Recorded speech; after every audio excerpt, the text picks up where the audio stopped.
had an opportunity to see some of the work that are displayed out there, which are quite promising, and I believe we have a big room to commercialize some of the findings that we have had. But more important, to have an opportunity to thank the people of Sweden and the government of Sweden, whose support through CEDA has made this occasion possible and has supported quite a number of research efforts. I just want to say to the Swedish people, and I know they know the language, tack så mycket. The relationship between Sweden and Tanzania started a long time ago. Actually, it started before the independence of Tanzania.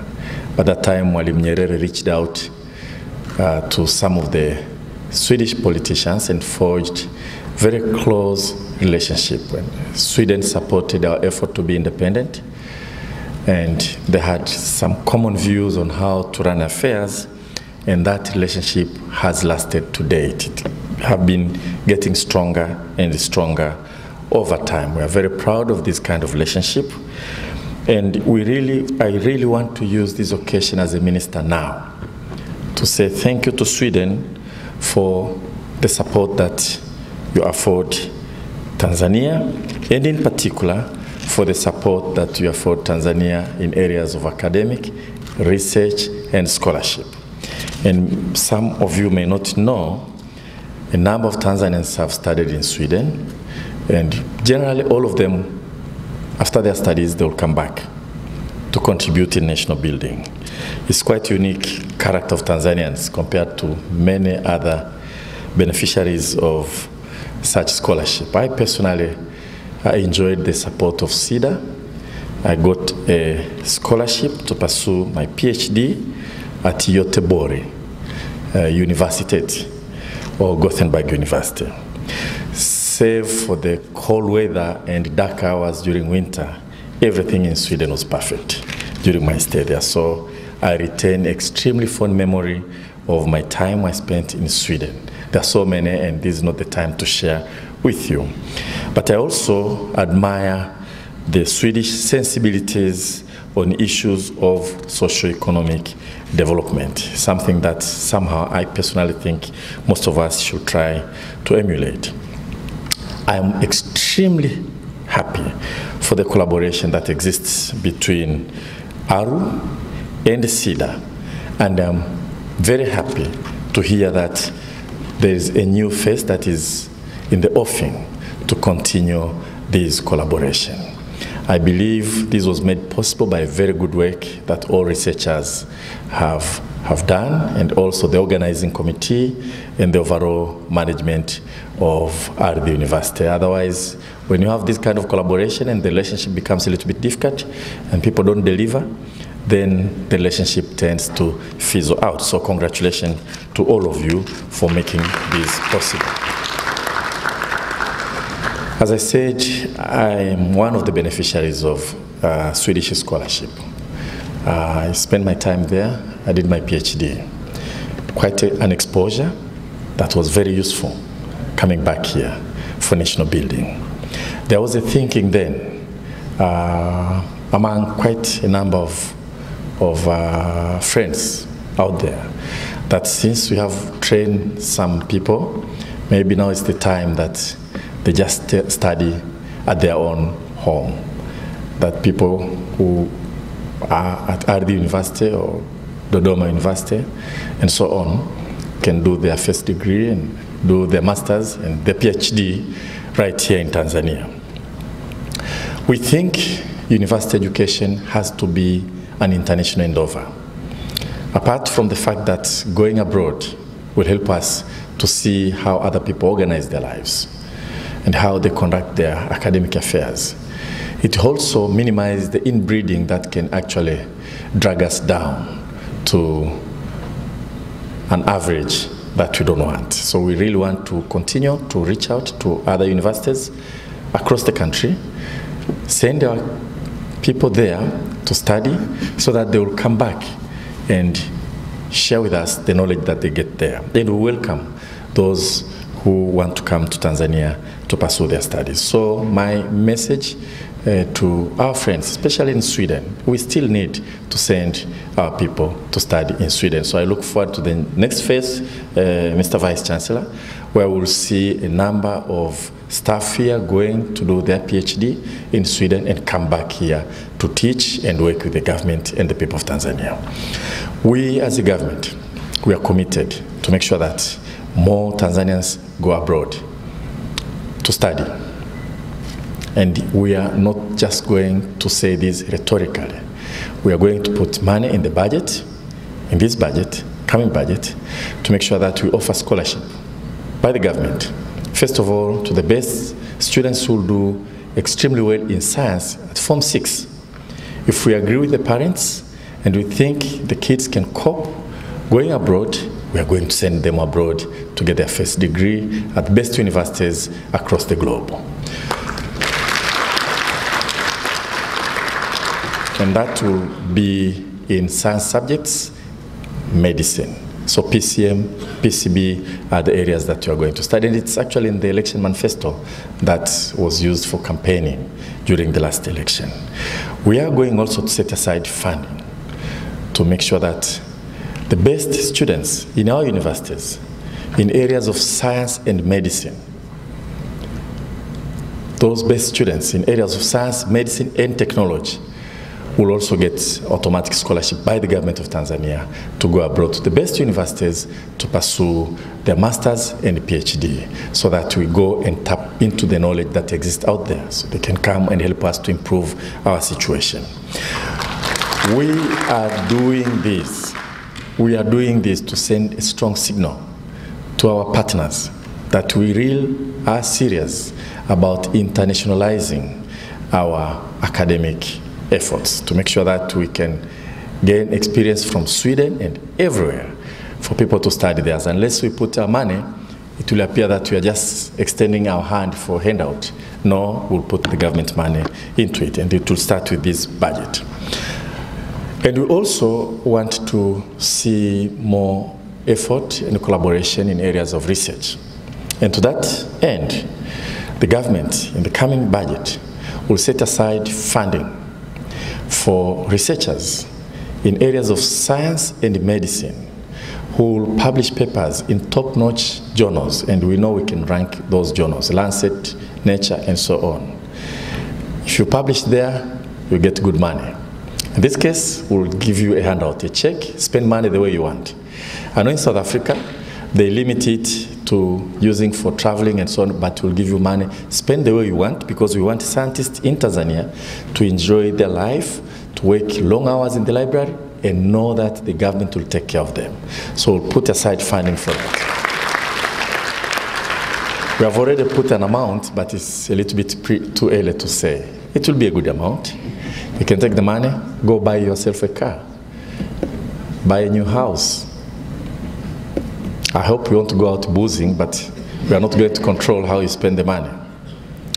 So that shows the government is very serious in supporting research. We will start for now in science and medicine, and we see how it works. So we set aside some money, and when I was discussing with management at the ministry, they said, this money, are we going to get enough money? I said, let's see whether really we have people who publish in those journals. And even if you collaborate, 20 people, and your name is there, you are at ARU, you get all the money because you are from ARU and we want you to publish. You can collaborate with anybody across the world, make sure that you publish that. So there's money out there after the next budget. And therefore, we want also to make life at the universities easier. And we are going to work on that. Number one, and I'm going to have a meeting with vice chancellors and principals. Number one, we want to see professors at the universities. We create good environment for them to attract funding, to bring funding that will offer scholarship to students, will support their research. There was a tendency, because I've been there to university, some people in management, when they see a professor attracting a lot of funding, they start to feel like, we bwana huyu naye amezidi, uongo. So we want to support, we want to create an environment where a professor who attracts more funding somehow get a little bit more attention, better environment for working, because most of this funding will not only support the research effort by the professor, but can also cater for scholarship to students and other members of staff. In order to do that, management of all universities, particularly public universities, must be sensitive to the needs of professors who decided not to go and become members of parliament like this guy here, but stayed at the university to work in areas that they're passionate about. We want them to feel comfortable to do that. So we have to try to minimize hurdles that we put across. You know, when I was in the Ministry of Trade and Industry, we spearheaded a publication, a government document called a blueprint for regulatory reforms to improve business environment, to try to minimize those challenges that make business environment very difficult. So I think we have to implement it at the universities. And I have an example in one university where an international organization that is donating money to give scholarship to students to make sure that they can buy, also the department to buy books and photocopier machine and other support. And the university now says they want to claim an institutional fee. You really want to tax somebody who gives you money? It's a live example at the largest university in Tanzania, where some people, and I think Sweden is part of the donors in this consortium, where the money is sent to the university to support university, to give scholarship to Tanzanians and scholarship to foreigners who come to Tanzania to study, and to buy books for the university, to buy a photocopier. And the program has been going on since 2002, I think. All of a sudden, somebody sits on the desk, a professor, and say, we want to charge institutional fee for this project. So somebody gives you free money, and you want to charge also the institutional fees. Those are the kind of hurdles you are going to fight, and I hope university management in all public universities will be sensitive to that. That the moment you become vice chancellor, you become minister of education, you become deputy vice chancellor, you're not demigod, you're a facilitator for people to work. So we don't put hurdles along the way for people who want to advance research efforts. And if you do that, we are not going to get research funding to support our people. The government is going to put more money for research, but you want to attract people to bring money. You want to attract development partners to bring money. The moment you start to sit there and say, now I want to charge you for, because you are Sweden, you are bringing money to Tanzania, so I know this money you're going to give, but we are going to charge institutional fees, they take money somewhere. Does it make sense really? It's counterintuitive, isn't it? But it's a real example of what I've said. So we hope that we'll work together to make life easier in that sense. Not for people to be responsible in universities, but really we don't have to create unnecessary hurdle. Research money comes. Everybody looks at the research money. You have money to take your researchers to airlift them to Mafia to do research, and somebody tells you that you have to pay 20% out of that money. How do you airlift them? And therefore you need to budget to the organizations that are giving you money, that apart from this money I'm getting 100, then you have to give me 30 because the university want to claim it. But isn't the university interested to see that research is done at the universities? Why would you want to charge that effort? Why would you want to frustrate? And if there's a professor who makes more money out of research, shouldn't we be very happy? You get it? So we will work together with all vice chancellors and the principals to see what hurdles we need to lift along the way. I believe professors, lecturers will still be responsible to attend to the classes, to teach as it's required, to maintain high standards. But you do your research, we want to minimize the hurdles. I have seen it because I've lived this life, right? And I still interact with communities of scholars and academicians. So and I want to see this time under the presidency of Her Excellency Samia Suluhu Hassan, that blueprint that we have for the government to improve business environment country-wise. So we implement our own blueprint at universities to improve working environment for researchers to lecturers so that they produce more, our universities become better ranked, we attract even foreign students. And the last thing I have to say, and this, I have to say this because, and I will say it anyway, a university is an international organization. I went to Gothenburg. I found a person of Ugandan origin was teaching there, Iranian teaching there, Swedish, and most of the time there will be lecturers from Canada, from UK, from US, from Denmark, from Netherlands. They will come to give lectures to students there. And when I was doing my PhD, my first ever publication was with Professor Henk Volmer from the Netherlands. When he saw what I was trying to write, he said, I think you can publish this. He was not a Swede. He will come and teach us game theory and so on.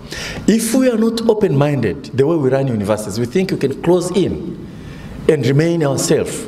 And we see somebody because he's a foreigner, we are afraid. And when you go to the US, you find Ngugi wa Thiong'o is the director of an institute in the US. He's a Kenyan Kikuyu. But here, if somebody, we had a professor from Eritrea who was teaching at the university, and every time they say, when is he leaving? Why will he leave? All we need to know is he continuing to publish? Is he good? Is he supervising? And this guy, we got him, and he kept on, wanted him to go there, but he loved it in Tanzania. He said, I want to stay in Tanzania. But it was so hard to keep asking for permission for him to work. He's here to teach Tanzanians.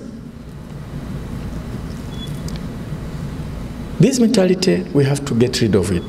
We have to internationalize. We have to do more relationship. I'm from economics department at the University of Dar es Salaam. And before I was appointed deputy permanent secretary, I was the chairman of an academic board of MA in economics, teaching in sub-Saharan Africa. I was elected in Accra, Ghana.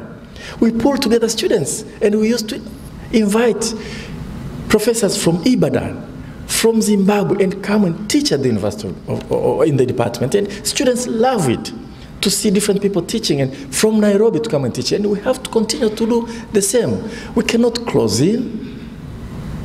And we want to see lecturers here going out to offer papers, to teach, to get time. And I'm going to work very hard to see that permission for traveling that does not involve public funding is made easier for you. Because after all, restrictions that you have in place is mostly for people who want to abuse public resources, but you have quite a number of professors here and other very famous. They will be invited at short notice to go as an external examiner and ask for permission and blah, blah, blah, blah, blah, blah. Done. Permission was late. You cannot travel. And somebody is giving it. So some of us, I know some professors who are chairpersons of international organizations, very prestigious there, and we don't want to frustrate them. We want them to travel. Go work with other scientists in the world. We cannot close in. We cannot reach anywhere. Others are coming here to learn from us. Why can't we go out to learn from them? Right? So the Ministry of Education, Science and Technology is going to work very closely with you, Mr. Vice Chancellor, to try to minimize as much hurdles we can to make sure that the working environment is good. And our hope is that everybody should be responsible. We are not going to do that somebody will go out boozing, you are not showing up in class. We'll kick you out. Right? We have disciplinary measures to do it. We are not doing it to do it if you don't maintain standards when you evaluate students. But as long as you teach and you publish, you want to make your life easier. And we should see more scientists staying at the university because their life is very good. They should go for other things because the passion drove them there. Yes, there are those who went there for passion. Out of passion. But we want people to go there for passion, not because economic life is too difficult at the university. Professors can make more money because you can apply for funding from different sources. And COSTECH is there. We'll see to it that they still get some more money. And you get some money. We are going to budget for money, especially the scientists in Tanzania. Yajayo yanafurahisha, I can promise you. So therefore, I really want to congratulate you for all what I've seen, Professor Liwa, for your leadership, and the Balozi chair, for bringing this conference together and continuing collaboration with Sweden. And I think you told me about another collaboration that is in the offing, right? So we want to see universities doing that. Actually, to lessen the burden of the government, in a way. We still have a lot of competing needs for the government. We have hospitals to build, we have rural roads to construct, we have railway to construct. So if leadership of the university make it possible for professors to write proposals and attract funding to support us, we have to protect those professors, and we have to protect the management of universities that will do that. And I think in that way, Professor Liwa, you are showing the way. Thank you very much. Once again, I want to thank our Swedish colleague for this. And please, my message to you, we still need scholarship. We need double degree, I was told, scholarship that you are initiating. We need full funded scholarship that we can get. We need sandwich program that we can get. The only promise I can tell you, Tanzanians normally when they go abroad to study, they come back. I think we cannot stand winter. So at some point we come back to Tanzanian summer. And I really want to wish you extremely productive conference. So should I pompously now announce that the conference is officially open? Thank you so much.